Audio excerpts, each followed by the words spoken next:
Why do so few people do it? 9 out of 10 people either get that fee eliminated or reduced.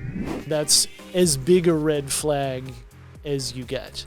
To illustrate the stakes here, a 1/4 point rate cut. It's a big deal. Sometimes just by asking questions, we can make a lot more money or save a lot more money, but oftentimes we are afraid to ask. So today we are speaking with Matt Schultz, the author of the book, Ask Questions, Save Money, Make More, on how you can use the power of asking questions to make more money at work or to save more money in the things that you buy in your day-to-day life. Welcome to the Afford Anything podcast, the show that understands you can afford anything, but not everything. Every choice carries a trade-off. And that applies not just to your money, but your time, your focus, your energy, any limited resource. This show covers 5 pillars: financial psychology, increasing your income, investing, real estate, and entrepreneurship. It's double I fire. I'm your host, Paula Pant. I trained in economic reporting at Columbia, and I help you focus on what matters. Hello, Matt. Hi, thanks for having me. Thank you so much for being here. Asking for more money, whether it's in the context of work or whether it's in the context of trying to save on credit card fees, on items that you're buying at the store, asking is one of the most powerful levers that we have. Yes. Why do so few people do it? There are as many reasons as there are people. One of the biggest is that they just don't think that they'll succeed. Mm-hmm.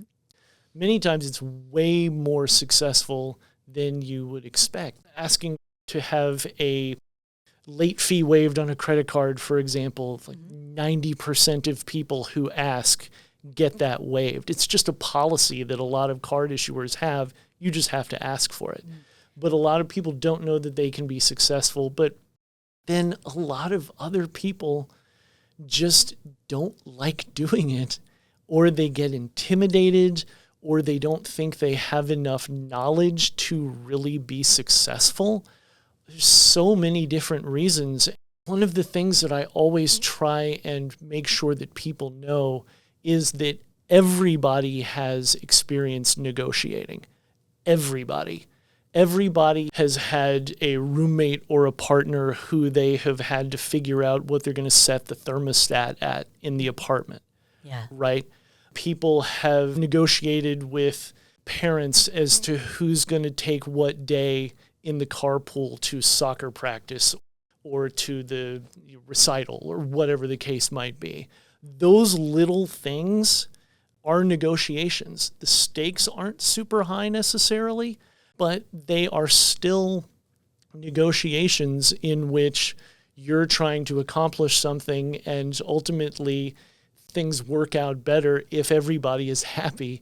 And really all of those same sort of principles apply when you're talking to your partner or significant other about where you're going to go for dinner that night with the in-laws. It's not that different from when you are negotiating with a credit card company or with an employer or with a contractor or somebody at a furniture store. It's all really very similar. I want to go back to something you said earlier when you talked about how people are so often very successful. One of the stats that you mentioned is that when people ask if their annual fee on a credit card can be reduced, 6 out of 10 people get that fee waived entirely, and another 3 out of 10 people get that fee reduced. So 9 out of 10 people either get that fee eliminated or reduced if just by asking that annual fee on a credit card. Yeah, isn't that crazy? In my day job at LendingTree, we do a bunch of these types of surveys, and we've been doing that particular one around annual fees and credit limits and that sort of stuff for 5-7 years now. And I know other places have done similar things for years. And the success rates have always been about the same. Good times, bad times, high interest rates, low interest rates, recessions, pandemics, whatever. You just have this opportunity because banks and other businesses want to keep your business because they know that if you stick around, they're going to make more money off of you. Once you internalize that idea of the importance of lifetime value and how businesses view you, it kind of changes the mindset to where you're not necessarily going in anymore groveling, saying, please, can I have this fee waived or whatever. You're going in a position of power because they want you to stick around. It's the same reason why your gym gives out logo water bottles and t-shirts, and why credit card companies waive late fees and all that sort of thing. These companies want you to stick around, and it doesn't cost them much to keep you really, really happy. And it's one thing if that annual fee is a $500, $600 annual fee. You may not be as likely to get those waived, but it can't hurt to ask. But certainly if it's a $80, $90 annual fee, you absolutely should ask, because your chances of success are better than you realize. I have a credit card with a $600 annual fee. And I just set a reminder on my Google Calendar that every summer I call them and I say, hi, can I speak to card member retention? I say that right off the bat. Yeah. Every time that I call, like clockwork, that I don't get the fee waived entirely, but I do get a significant reduction, usually about half off. Okay. And typically that's in exchange for some type of behavior that they want to see from me. Sure. So they might say, assuming that you spend a minimum of $1,500 per month, then we will reduce $100 per month for the next 6 months, assuming that you meet this minimum spend threshold. Yeah. And that really is a win-win. Like, they have some type of user behavior that they want to see from me. I have some type of discount that I want to see from them.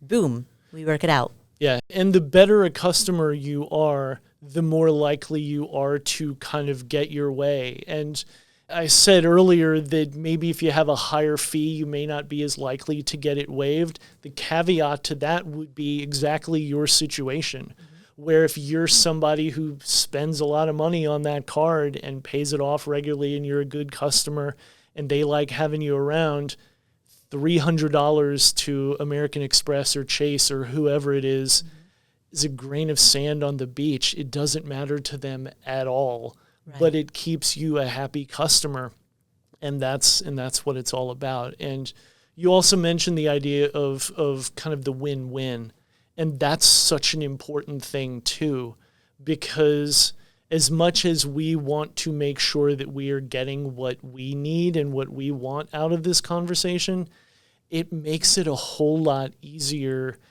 to get that, or at least to get some steps in that direction, if the other person on the other line is going to get something out of it too. Right.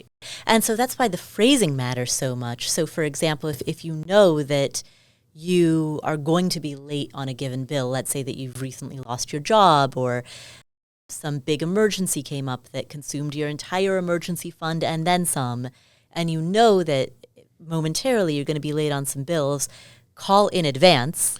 Yes. Right? Let them absolutely. know in advance. And then the phrasing is, how can we work through this so that we make sure that you get paid? Yeah. Right? It's also about not just allowing yes and no answers to cut you off, because one of the things that I talk about in the book is the idea of kind of making sure that you're asking open-ended questions, because the harder you make it for the person on the other end of the phone to say no, the better it is for you. Maybe something along the lines of, who on your team can I talk to about getting a lower rate on my card? Something like that, as opposed to, can you give me a lower interest rate on my card? It's a small little thing, but it's a way of starting a conversation rather than just asking a yes or no question, because a lot of what keeps people from making these requests is the fear of getting that no and having to know what to say when you get that no. And a lot of people are like, I'm not sure what to do. And those sort of open-ended questions can really help.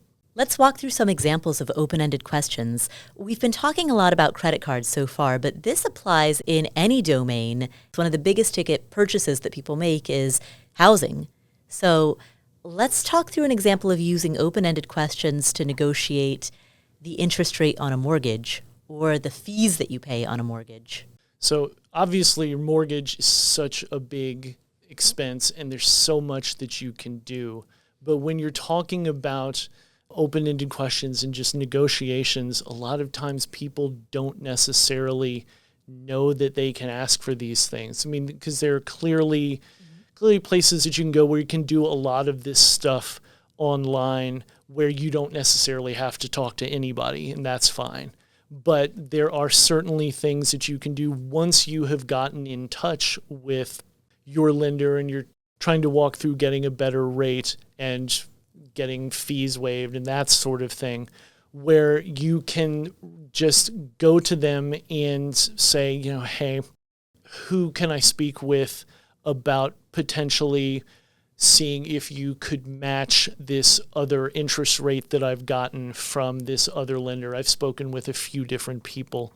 They have a little bit better rate, but I've liked working with you and I wanted to see if y'all would be willing to match that rate for me.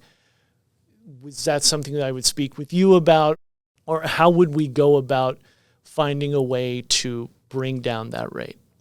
So that it's phrased as an open-ended question, and it also indicates that you want to work with one given lender. Now, your approach is to apply on the same day, apply for 3 or 4 or 5 mortgages, get those quotes, so that you see, and it has to be on the same day because rates change so often, but you see on the same day the quotes that you get from 3, 4, 5 different lenders.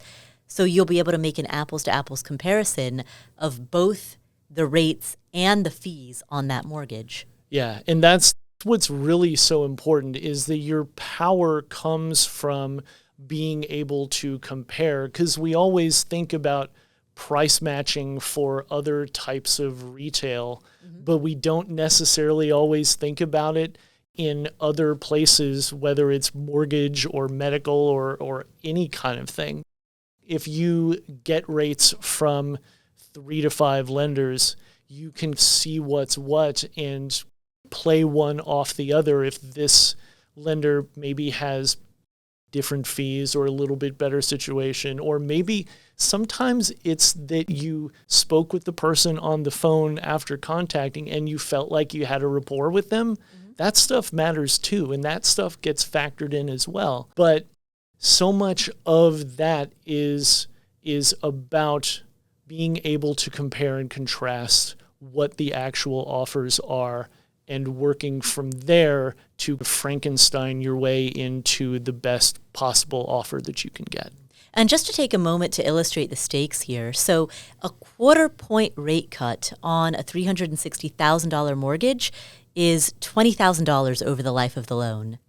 It's a big deal. Right. Yeah. And in terms of the fee structure on a comparable mortgage, similar mortgage amounts, like lending volumes, similar terms, everything else being the same, the fees themselves can be a $5,000 differential or more from option A to option B. Yeah, no question. It is absolutely positively worth your time to compare different lenders when it comes to mortgages and really almost any financial instrument, right? It's about comparison shopping, but then you don't have to stop at that comparison shopping. Right. You can take that next step, ask for more price matching or ask for whatever else you may be looking for. Opening that conversation is such an important thing, and it's a little like when you're negotiating a promotion or a salary at a new job interview. People get intimidated and think that the person they're talking to is going to get offended or put off or something if you ask for something or if you negotiate. Anybody who has ever hired somebody knows that you go in fully expecting to negotiate. And that's the case with so many different places, but we don't really apply that same principle that you yourself may have lived through as somebody who hires people. You may not necessarily see that as being functional or being an issue or being something that you can do in other facets of your life, but it absolutely is. I want to talk more about hiring in just a second, but to stay on the mortgage example, and the reason I'm staying on it is because, as we just described, the stakes are so high.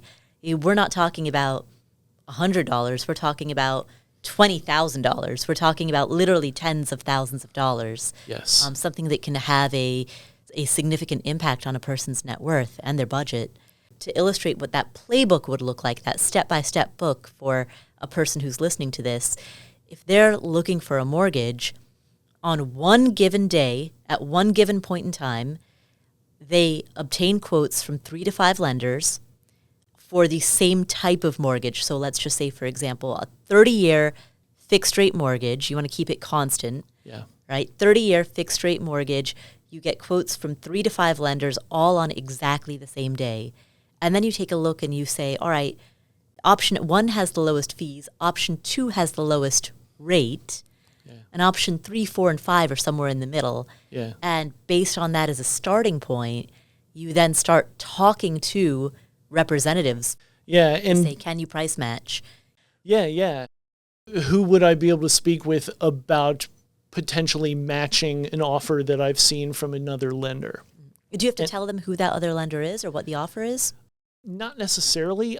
One of the things that always comes up with this stuff is it okay to lie and bluff and play a little poker? And sometimes it is. It's a little bit of what you're comfortable with, because there certainly can be value in a little bit of poker playing. And it can certainly work to your advantage in so many different types of negotiations. But short answer is that you don't necessarily need to give them chapter and verse on the other things that you've seen. What would you do if they ask and you're not comfortable revealing that information? Well, if they push and there's not really much of a reason not to give the information, it's okay to do it. But that's also one of those things that you can keep in mind when you're building the rapport with the person. Because in so many negotiations, you're talking about like people who have a handyman that they've used forever, a doctor that they go to, or a mechanic, that sort of thing. If you are kind of building this relationship and somebody is too pushy or somebody doesn't like that you ask too many questions or it just kind of rubs you a little bit wrong, that can be a red flag potentially that you may want to take your business elsewhere. Because as much as a lot of these relationships are strictly about dollars and cents, other things do come into play too. Right. Because the situation I can imagine is that the representative you're talking to pushes you to find out, all right, where did you get that quote from? And so you tell that person, all right, oh, well, this particular lender is the one that gave me a quote for this amount, the one that quoted me this fee. And then the representative just starts bashing that particular lender. Right? Oh, well, of course you got that kind of quote from that lender. They're because the worst. That lender. So, they're the worst. Exactly. So, but that just reflects badly on the representative. But you see it all the time. You do see it all the time because things are so competitive. And again, there is something to be said about liking who you work with, whether it's in your day job or it's somebody that you're talking to who you are giving your business. Because, again, a mortgage is a really, really big thing. And you're talking about a lot of money. And if you don't like the other person or you just kind of get a icky vibe from them or whatever, maybe take your business elsewhere. Or at least factor that into some of your thinking. Right. What would you say, before we move on to the workplace, what would you say to someone who's listening to this who's going, wait a second, I'm a millennial, I don't pick up the phone? What I would say is I understand. But I also think that there is so much value in the connection between a direct conversation with a person, whether it's face-to-face or a FaceTime or a phone call or whatever, that can be so valuable. Because as we see every day in social media, it's very, very easy to tell people no if they're just a random person that you'll have no interaction with ever again. But if you can get that person on the phone, or if you can go to the branch of the bank or whatever the case might be, or even sometimes if you can have a direct message conversation in social media where you can at least get some sort of feel for who that person really is, that stuff matters. People like to help people that they like. You are just somebody who is a tweet or an email and there's never any sort of chance to get any kind of real connection, even if it's just a little bit of something where, I don't know, you mentioned a football game you saw the day before or the trip you took, little stuff like that that may or may not come up, but if they do, that sort of stuff matters, and it can separate you from the person who may have been really difficult to them or yelled at them or just whatever the case might be. Those sorts of things can really matter. Right. Because there is a range of what is possible for that representative to do. Yes. And if you have a good rapport, then they're more likely to give you that top end of that range. Oh, yeah. One of the top rules is just don't be a jerk. Whether you're talking about mortgages or work or whatever, people like to help people that they like and people who are nice to them. And the person at the mortgage company has probably had a few hard conversations that day. The person at the hotel check-in counter has probably been yelled at 10 times. Just these things matter. And if you can have an actual kind of relationship conversation with them, and even just a little thing can matter, and it can be the difference between them being like, no, I don't want to give that person a break, and oh, sure, yeah, I can help you out. Let me look this up for you. I'll just take a second. Right. So I bring up the example of millennials who don't answer the phone or who don't like making phone calls, because what I hear anecdotally is that a lot of people feel anxiety around phone calls. For sure. Because it's so unscripted. When you send an email or compose any type of written message, you have the time to think about what you're going to say. We actually had a member of our team on Afford Anything who very much did not ever want to get on the phone, be on a Zoom call. She only wanted to communicate by email because she wanted to receive the message, digest it, take some time to think through her response, craft her response, read over it, and then send it back. She really wanted that slowdown. Yeah. And so the immediacy that is incumbent in live communication, she found to be very stressful. Yeah, understandably so. And ultimately, what it gets down to is whatever medium you're the most comfortable with, you'll probably be the most effective with. So if all things being equal, it's hard to beat having an actual conversation with an actual person. But if you would feel much more comfortable doing an email or something a little more involved and a little more scripted, that's fine. It's all about what's going to get you where you want to go. It's a little bit like when people talk about avalanche versus snowball debt payoff method. Really doesn't matter all that much. Right. It's just what is going to work for you psychologically and what is going to make you keep going. Because there's not a one-size-fits-all answer.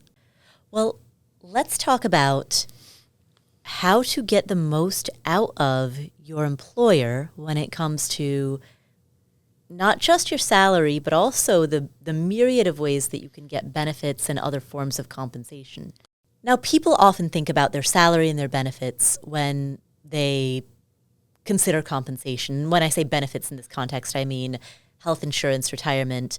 But one of the points that you've made is that your benefits, or at least your potential range of benefits, depending on the size of your company, could include mentoring. It could include tuition reimbursement. Yeah. These are things that we rarely hear about when it comes to salary and benefit negotiation. Yeah, that stuff is a big deal. And maybe the biggest of all of those in the past few years is hybrid versus remote versus in office.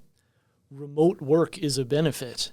And all of that stuff really, really matters. And so many times we end up kind of getting stuck on the headline number, whether it's the salary that we're negotiating or the credit card sign-up bonus or whatever other example there might be, when what you almost always need to do is look deeper down as well, because ultimately the devil is in the details, right? So it's all about knowing exactly what the full range of the offer is. All of those things, tuition reimbursement, mentoring, remote versus in office, all of those things matter. And what is really important for you to do before you have these conversations, whether you're talking about an interview for a new job or you're talking about a review at your current company looking for a promotion, is to sit down and think through what matters to you the most. Because, again, most people don't do well without a script, right?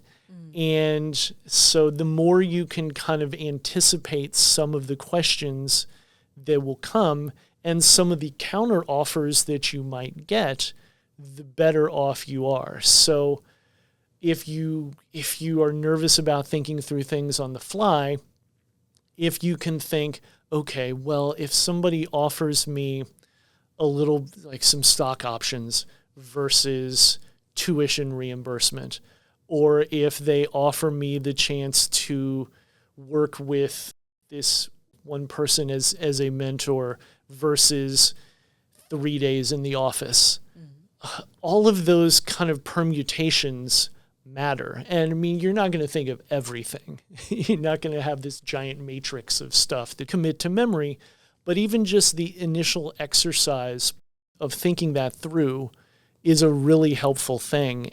Okay, so let's go through a word-for-word script.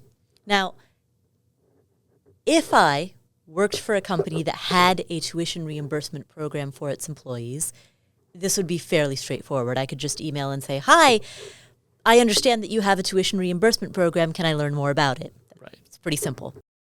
Let's say I work for a company that does not have such a program. So word-for-word script would be, hi, I'm considering enrolling in classes to help increase my performance and make me a stronger asset to the company. However, tuition is expensive, so I'd love to discuss the possibility of the company offering some help. Lots of businesses offer tuition reimbursement, including some of our competitors. That's aggressive. Talk about that. Including some of our competitors. And I'd like to make the case that offering this benefit to all employees could be a big win for the company. Would you be available to talk about this? That's an aggressive ask. Well, but it's really not because it's framing it as kind of a win-win, and it's changing it from me asking for something for me to this is something that can help the company, right? This is something that our competitors do, and something that if we were looking to if we were fighting over the same employee or same potential employee, it's really about kind of helping the company understand what's in it for them, right? If you're recruiting for positions and you're battling over the same employee, the same potential candidate, as your competition is, and your competition has a tuition reimbursement program, but yours doesn't, it's a significant thing. And so much of these conversations is about making it a win-win and saying, here's why this is good for the company. And that's true whether you're talking about tuition reimbursement, mentoring, charitable donation matching. All of these things have positive impacts on the company. I think that sometimes when people would consider asking for these things, they may not necessarily want to do it because they may fear the pushback of, dude, are you not busy enough? Why are you bothering me with this? Why do I care? Focus on your job. And what I try to do in the script is to switch that around and say, this is something that's good for the company, and making me better makes the company better, and this also has these other ramifications too. Now, I notice in the script it talks about making this available for all employees. Why did you choose to put that in the script? Because when I hear that as an employer, what I immediately think is, wow, all right, the initial ask, which is this something that you and I can work out, that initial ask is going to cost me maybe $10,000. But now if the ask gets amplified to, can you make this available for all employees? Now you're asking me for something that's going to cost hundreds of thousands of dollars. But I think you can also look at it the other way, where asking for yourself can be viewed as kind of a selfish me move, whereas if you're asking for it for everybody, then you're just seeing this as something that is a greater good. But that's also then the way that you can pitch it to the company as being valuable to them, again, in recruiting, in company morale, in any number of ways. It's a significant thing. I think you're more likely to get a better reception if you're looking at it broadly rather than just having it be about me. As an employer, what I would say right off the bat would be, well, we need to hit our revenue goals. We need to hit our certain sales goals. This money has to come from somewhere. So either we reallocate from some other portion of the budget or we need more revenue. It's got to be one of the two. Yeah, and that's understandable. And that's why you end up needing to kind of make the broader case. Because maybe if you're needing to bring in more revenue or your team is struggling, it's because you're having a hard time recruiting, and because competitor A has a better tuition reimbursement program or other sort of perks than you have, and spending a little bit of that money in the tuition reimbursement frame may end up paying benefits in the longer term by helping you build a stronger team, a happier team, and like that. That's certainly one way to go about it. As an employer, all of the things that I could spend money on that would allow us to improve our products, grow our reach, and keep our team happy, it seems like a niche request that has come from one person, but that they're asking to be applied to all. It seems very out of touch with an understanding of what our budget is and our understanding of what goes into budgetary decision making. Well, I don't think there's any question that the type of company and the overall demographics and various other aspects of the company would play a role into kind of how you go about this potentially. Those points that you bring up are absolutely valid. But if you are a bigger company that is struggling to retain people, or a lot of your employees are young and really struggling financially and would be happier and more productive if you spent a little bit in terms of reimbursing their tuition when they're going back to college to improve their skills, it will eventually help the company in the long run. Those are all things that can make a difference to a company as well. as we're seeing here, it's not a simple conversation, and it's not something that is a guaranteed win for you. But as anybody who has priced out college in the last several years can attest, talking about lots and lots and lots of money, it's a conversation that I think can be worth having, because it can also potentially illuminate your fit within your current company. So there's all sorts of reasons to have the conversation, even though it may not be the most comfortable. Tell me more about how it illuminates your fit within your current company. Well, if it's something where you're already feeling overworked and you're putting too much time in, and then you ask for this thing and you get read the riot act, then maybe that's another red flag that it's time for you to go. What are some other red flags that it's time for you to go? They always say that people don't leave companies, they leave bosses. That's a really big thing. If you are in a place where you don't feel like there is any growth opportunity for you, certainly if you are not happy in the role that you're playing, or you're overworked or whatever, and you feel like there's no room to grow, that can certainly be a red flag that it's time to go.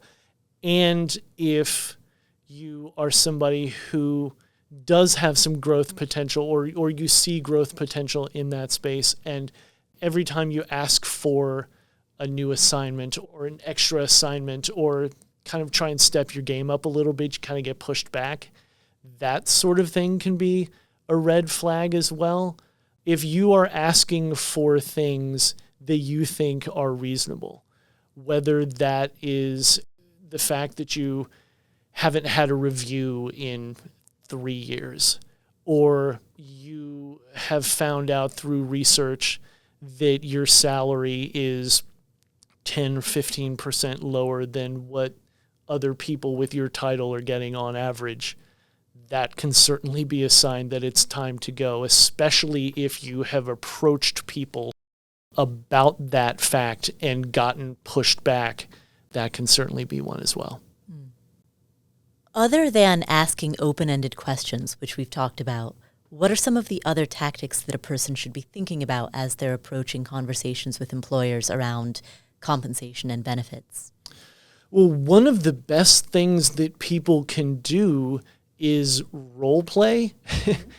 And people may feel like silly about it and think, why am I doing that? We can't predict everything. But the simple act of acting out what a conversation is going to be with your boss or the person who you're interviewing for a job with can help you anticipate some questions and help you feel a little more comfortable having those discussions.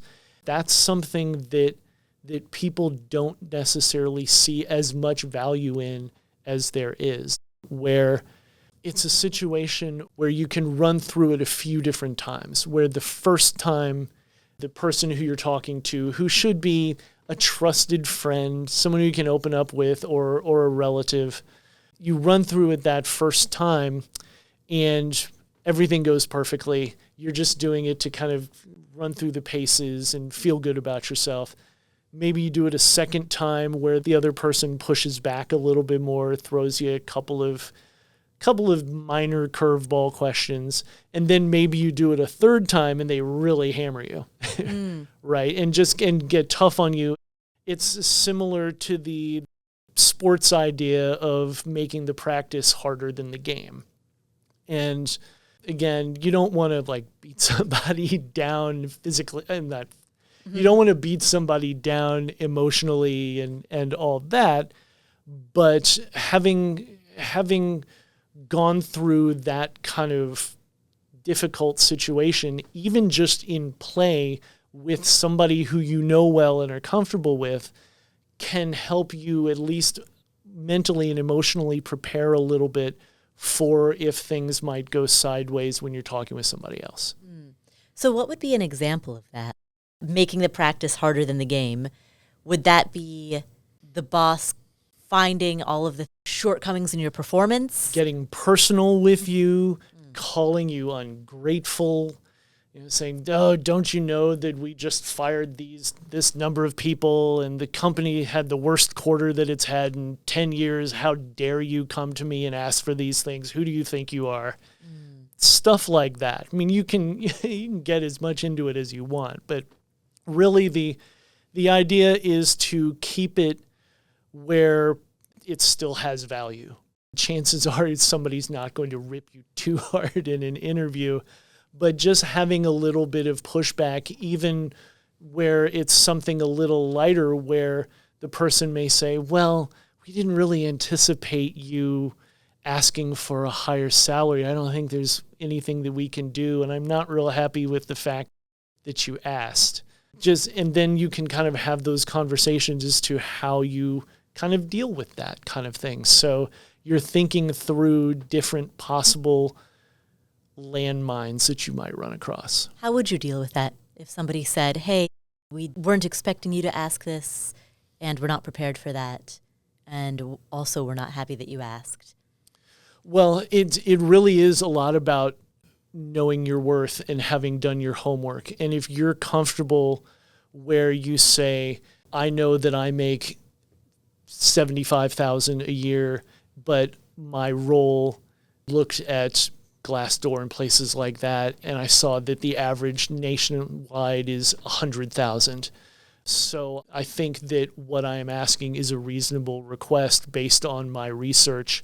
How can we continue this discussion?" That sort of thing. And so much of this is about doing your homework and knowing your worth. And really, one of the most interesting things, I spoke with 110, 120 different people in writing the book. And one of the most interesting things that came up in relation, especially to work and salary stuff, is that the old idea of he or she who gives the first number loses isn't really a thing anymore. And that's awesome. And it's about people going in and knowing their worth and not settling for being lowballed, right? That combined with the trend of salary transparency gives people power that our parents would have loved to have had, because there's so much information and there is so much empowerment in being confident enough in the research that you've done and your personal value to stand on that number regardless of what the other person says. Right. It's a big deal. And it's something that older Americans could certainly have benefited from when they were younger. I wish that I had been forceful and confident enough in myself in my 20s and 30s coming up that I had been willing to stand on those numbers sometimes.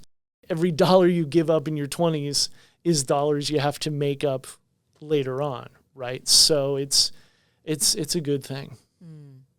Right, and particularly for people who are in their 20s and 30s, especially 20s, they might not yet have the confidence, which is often born from experience, Sure, to be able to ask for more. That said, when is the right time to ask? Is it in December at the performance review period, at a typical year end, or are there opportunities throughout the year? It really depends on the company in a lot of ways. I mean, one thing that I will say is that Friday at 5 is not the time to ask, right? So, and there are also ways to kind of plant the seed a little bit and kind of figure out when time may be more right than others in your company. Some companies just have policies where they do reviews of salaries and even titles once a year, maybe twice a year, something like that. And if that's your company, then that may be kind of where you are, but at least you know that and you can prepare for that. Other companies, it may be a little more fluid, certainly in smaller startup sort of companies where they're kind of winging it a little bit more. There may be more of an opportunity to where if you have just been killing it in business development or sales or whatever, and you've had an unbelievable quarter or stretch of quarters, and you can go to the boss and say, hey, this is what I did to the bottom line. I haven't gotten a raise in a little bit. Is there an opportunity to talk? So it really is about taking the time to kind of understand when your opportunity is, because there's oftentimes not a one-size-fits-all answer. We started this conversation by highlighting the fact that every person has these little mini negotiations throughout the day. So when you're talking to your spouse about who's going to pick up the kids from school, Right. that itself is a little negotiation. What are the overarching principles of negotiation that can be drawn into those conversations such that we have better relationship-oriented negotiations? So many times when you're dealing with relationships, it's just about being thoughtful and about setting yourself up for a situation where that negotiation is going to work out the best. Like there's an example in the book about somebody who was going to talk about money with their partner for the first time. And every time she tried to do it, he was just like, oh, I don't want to do it. I hate talking about money, blah, blah, blah. So it became like a thing where she just didn't want to talk about it. So basically what she did was she took the approach of, okay, let's, instead of kind of dropping this on you as being like, let's talk this afternoon, giving the person a little more runway and a little more time to where you can say, hey, I'd really like to have this conversation, and I know now may not be the best time. Can we talk about it next weekend or something once we're done with this home remodel that we're doing? Also, just reassuring the person that you aren't going to be interrogating them or attacking them.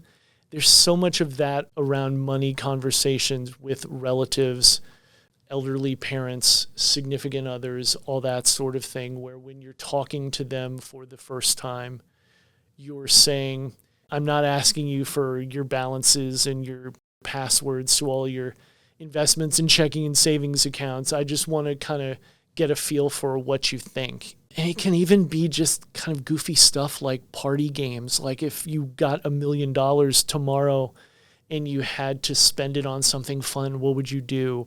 All of these little things that you can do to make the conversation as palatable and as unintimidating as you possibly can is really a good idea. I mean, in really almost any kind of negotiation. And what I'm hearing really as you illustrate these examples is not even so much about negotiation, but just these are what I'm hearing you outline are principles of how to have constructive money conversations. Yeah, I mean, because it really all starts with that. I mean, if the other person doesn't feel comfortable in that conversation, the negotiation's not going to work.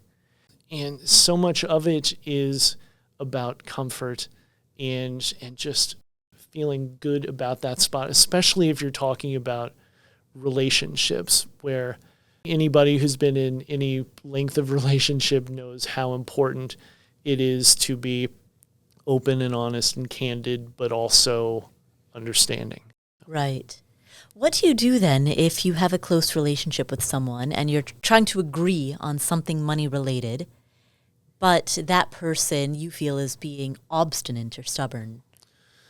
Well, it depends on the individual topic of conversation. It depends on how obstinate, because the truth is that if your partner isn't willing to talk about money at all, you should probably run the other direction. That's as big a red flag as you get, because money is an aspect of everything in our relationships, from the very beginning to kids to retirement and everywhere in between. And if somebody is not ever willing to talk to you or very rarely willing to talk to you in any sort of constructive way about money, it's a really big red flag.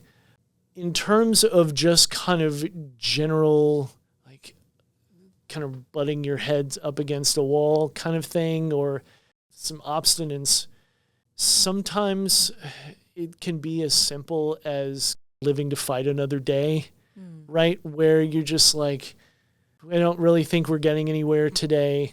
Let's sleep on this and talk about it tomorrow or in a few days, because there is something to be said about the vibe of a moment, right? Where whether that is in a room and you're talking to your partner and all they're thinking about is all the stuff they've got to do at work tomorrow, or the fact that the kid got a behavior notice in third grade or whatever, and it's just a bad time. The same principle applies with customer service reps on the phone. Just because the person who you talked to that day didn't want to give you a break on your annual fee doesn't mean that the person you call 48 hours later who sits in a different spot at the call center won't. There's something to be said for just pulling it back and saying, let's try this again another day, and going from there. If you keep having to do that over and over and over and over again, then that's a separate issue, and that's something that you may have to take some bigger action on. But people shouldn't be frustrated too much or draw too many quick conclusions from a little bit of reluctance to talk. Is that a common problem, that reluctance to talk or the avoidance of the subject of money? Yeah, there's no question about it. People just don't like to talk about money. It makes them uncomfortable. And that's part of why it's amazing that the salary transparency trend has come about. Because, I mean, what's more personal than that, right? And so I do think that you definitely have relationships where there's reluctance to talk. And for some people, it's about money. For some, it's about kids. It can be any topic. But again, when it is money, it's a big deal, and it is something that you have to be kind about, and to understand that progress can be progress, even if it's small, and having those conversations and kind of building that sort of comfort with the person on the other side of the table or on the other end of the phone is an important step in building a relationship. And that difficult conversation today may plant the seed for easier conversations in 10 years or whatever. So live to fight another day, and if it's a long-term relationship, make incremental progress. Yeah. All of that stuff matters. It's not too different from paying off debt, right? It's about getting started. It's about having an end in mind and not getting too hung up if things go up and down and sideways and all over the place a time or two. So the long-term trajectory matters more than short-term volatility. And I guess in that regard, it's like trying to lose body fat or gain muscle. Yeah, that's absolutely right. Yeah. And one of the other things that in terms of negotiations I found interesting, that would come up a few different times, is around values and who you are comfortable with negotiating with versus maybe not. And like one example would be somebody who may not want to negotiate with small business, for example. They're perfectly fine negotiating with the giant chain store or big mega company, but the guy down the street who is got his boutique store, whose margins are super tiny and who's trying to fight off Walmart, maybe you're not going to haggle on price with him necessarily. Sometimes people won't negotiate with artists if they're buying something on the street, because again, they know respecting the hustle, right? Yeah. And the margins and that sort of thing. And those sorts of things matter. And also things like if you go to a Habitat for Humanity restore or a church thrift store, you're not going to haggle there. Right.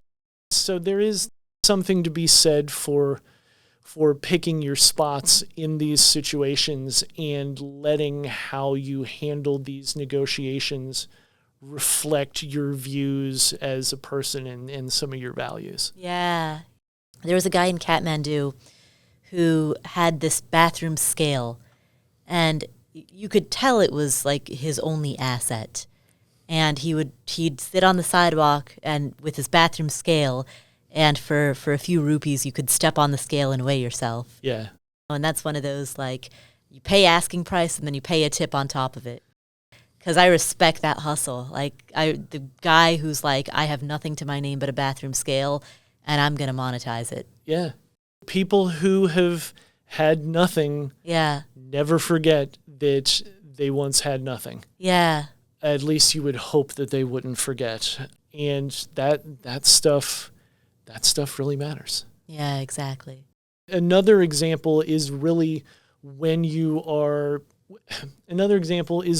know that you're going to be regularly using that person's service or visiting that place. It's a lot of times it comes up where do you tip when you get takeout and that sort of thing. And I always say that if you're going to be going back to that place, then yeah, you should tip. I generally tend to say you should tip regardless in those sort of situations. But if you got really good service at your neighborhood restaurant, you're going to be back, tip a little bit more. If you know that if you just bought a house and you know you have 20 things that you're going to need the handyman or contractor to do, don't haggle him to death on the first thing you're going to try and work with him on, because you're building that relationship and that'll help you going forward. Those sorts of ways to negotiate as like a relationship builder are important. That's something that even where you're talking about like negotiating rent at an apartment, if you can sign a longer lease, that sort of stuff matters, and that makes it to where that landlord will look at you in a little different way. I mean, a lot of it is about kind of finding these little levers to pull and buttons to push, whether you're talking about salary negotiation or any number of things. Right. And as a landlord, I can tell you, I've had tenants who negotiate their rent, and I've had tenants who will say, hey, I've taken really good care of the place. I've always paid my rent on time. There's never been any issues. Here's a list of all of my positives, and I'm willing to sign a lease for an additional 2 years instead of just 1. Can we discount the rent in order to reflect the fact that I've been a good tenant, blah, blah, blah. I've had tenants who have said that. I've also, this actually only happened once, and this wasn't a current tenant. This was someone who was a prospect who was touring the place. And he was trying to get me to come down on rent. And he was like, well, I just think it's garbage that people try to squeeze like he was basically like berating me and insulting me, going on this diatribe about how he felt like all landlords everywhere are extractive and just trying to squeeze as much money as they can. That was his approach to asking me for a discount. And I was like, I don't want to rent to you, and he was not a tenant. He was just a prospect who was touring the place. And I was like, well, good luck, Keep walking. See you later. Yeah. We all have moments where things get away from us, right? But it's so much easier and so much more helpful in virtually every aspect of life to just not be a jerk to people and not just go on rants to people.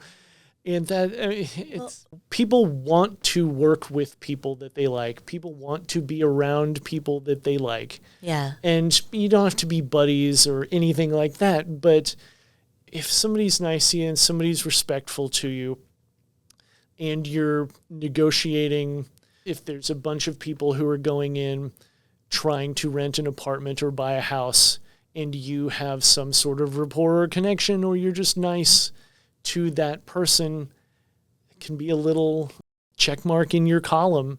It may not win the day, especially if there's a big difference in in what somebody's willing to pay or whatever. But that sort of stuff matters. I think the distinction is a reflection of worldview. Like the tenants who say, I take really good care of the property, I treat the property well, and also I'm willing to sign a longer lease term, so I'm reducing your risk of vacancy and turnover, right? They have a worldview of creating a mutual win-win. Right. Versus the person who says, all landlords everywhere are extractive, has a worldview of a zero-sum game. Yeah. I think that's the fundamental distinction between those two examples is it a win-win worldview where everyone gains more, the benefit grows for all of us, or is it a zero-sum game in which one person's win is another person's loss and everything is a battle? That fundamental difference in worldview anchors not just the success of a negotiation, but the quality of a person's life. And when we were talking about red flags and stuff when it comes to companies, the way that the companies deal with their employees who ask for various things in the context of, if I do this, my skills will improve, which will thus help the company. And there are other examples as well. If you get a lot of pushback on that, then that can tell you a little bit about the company too, where maybe it's a little short-sighted, maybe it lacks a little bit of perspective or whatever the case might be. But I think that win-win we were talking about with renters, that's true when you are when you're negotiating with, again, like a contractor or a handyman, and you say, hey, if you knock a little bit off the price, I'll write you a good review online. Little stuff like that in so many different aspects of life and even relationships, right? Where it's simple as you buy drinks for your friends one day, then the next time you go out, somebody else picks it up and it goes around. And just being nice, making sure that everybody wins, making sure that everybody feels good generally about the transaction tends to work out way better than bullying or just being obnoxious or, going on a diatribe like the person you talked about. Right. So going back to the tuition reimbursement example, that might be one of those, all right, the employee says, hey, will you reimburse tuition? The employer would say, hey, can we get some kind of a guarantee that if we do, you will stay at this company for an additional 2 years so that we know that you're not going to take this class on our dime and then immediately quit 1 week later, right? Yeah. And some of it may be based on what you're studying. If you're a coder and you're going to get your English literature degree or right. history or something, maybe they'll be like, okay, what are you doing here? Yeah. But again, if you can kind of present it in the context of helping the company and you being not a selfish person, but somebody who is trying to do better for themselves, but also to help the company, it certainly helps. Yeah, absolutely. Well, thank you for spending this time with us. Is there anything that I haven't asked about that you want to emphasize? The only thing that I would add is that people have way more power over their money than they realize. If people remember nothing else from this conversation, from my book, it's that. And people don't understand necessarily that they can ask for things, that they will be successful a lot of times when they ask for things, and that you do have power, because so many people feel completely powerless over their money in a million different ways. And they don't understand that there are some things that they can do that can really help. Some stuff may only help them get a $40 credit card late fee waived, but other things can save them 5 figures with a house or things like that. That power that you have is all about how companies view you, and understanding that the longer you stick around, the more you spend money with a company, the more money they make off of you. So it's ultimately in their interest, in most cases, to keep you around. And when you understand that, that can really help you feel more empowered and help you realize that you're not being needy or begging or being ungrateful or whatever the case might be. Never underestimate your own power when it comes to your money. Never underestimate your own power when it comes to your money. You have more power with your money than you realize. Excellent. Well, thank you. Thank you. This was fun. This is great.